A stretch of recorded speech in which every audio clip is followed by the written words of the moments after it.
আপনি দেখবেন 23 সালে আলুর দাম 60 টাকা পার কেজি হয়েছিল এবং 2024 সালে 80 টাকা হয়েছিল। আর এবার আলুর দাম হয়েছে 25 সালে 8 টাকা থেকে হাইয়েস্ট 16 টাকা। তা আমরা সরকারকে বলেছিলাম, 23 সাল থেকে বলছি আমরা, যে আপনার প্রতি বছর 10 লক্ষ মেট্রিক টন আলু মিনিমাম, উনি 13 লক্ষর কথা বলছেন, আমরা 10 লক্ষ মেট্রিক টনের কথা বলছি, রাফলি বলছি, যে আপনি প্রতি বছর কিনবেন এবং কিনে আমাদের বাংলাদেশে 400 কোল্ড স্টোরেজ রয়েছে, 340 কোল্ড স্টোরেজ অ্যাক্টিভ রয়েছিল। আপনি প্রতিটি জেলা উপজেলা কোল্ড স্টোরেজ রয়েছে, আপনার সেখানে কোল্ড স্টোরেজে আলুগুলো রাখবেন। অন্যান্যরা কৃষক বা ব্যবসায়ী যেভাবে রাখে সরকারও সেভাবে রাখবে এবং দরকার হলে সরকারকে আমরা এই ধরনের কোল্ড স্টোরেজ হিমাগার মালিকরা রেন্টের ব্যাপারে সহযোগিতা করব। আমরা কেন বলেছিলাম? দুটো কারণে।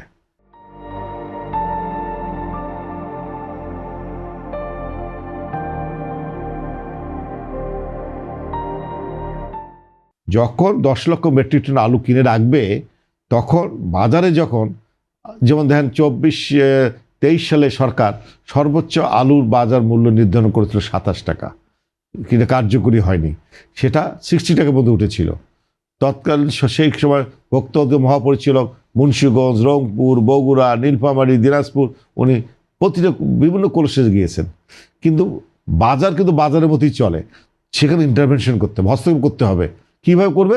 সরকারের যদি 10 লক্ষ মেট্রিক টন আলু থাকতো, তখন সরকার যদি ওটা তখন 27 টাকা ছাড়তো, তখন যারা সিন্ডিকেট করতে চায়, এটা সহজ কথা সিন্ডিকেট, কিন্তু সিন্ডিকেট, এবার আমি ফেব্রুয়ারি মাসের 2025 ফেব্রুয়ারিতে বলেছিলাম, আপনি সিন্ডিকেট করেন দেখি 25 সালে আলুর কেজি 40 টাকা উঠলে আপনারা আমাকে যা করতে বলবেন আমি তাই করবো।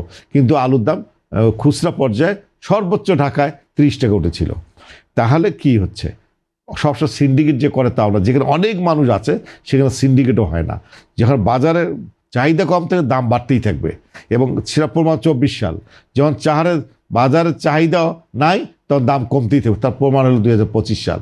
আমরা বলছিলাম ওই 10 লক্ষ মেট্রিক টন আলু কিনলে আলুর দাম যখন বাড়বে তখন আপনি বাজারে ছাড়বেন, আপনি মার্কেটটা কন্ট্রোল করতে পারবেন। 80 টাকা অন্তত হতো না, 30 টাকা হয়তো থাকতো, 35 টাকা হয়তো থাকতো। ওই 10 লক্ষ মেট্রিক টন আলু যখন সরকার বিভিন্ন জায়গায় ট্রাক সেলের মাধ্যমে হোক করতো, তাহলে কিন্তু এটা মার্কেট কন্ট্রোল করতে হতো। আবার 25 সালের কথা মনে করেন আপনি, যখন যে 10 লক্ষ মেট্রিক টন যদি আলু সরকার কেনা আরম্ভ করতো, তাহলে কি যখন হারভেস্টিং টাইমে মার্চ মাসে যখন আলুর দাম 12 টাকা 13 টাকা 14 টাকা ছিল, তখন এটা অন্তত আলুটা যে সরকার 22 টাকা কেনা আরম্ভ করতো, 20 টাকা কেনা আরম্ভ করতো, তখন আলুর দামটা বৃদ্ধি পেত। এই যে আপনি বলেন, এতে কৃষক সেফ হতো, অন্ততপক্ষে তার উৎপাদন কষ্টটা সে পেত।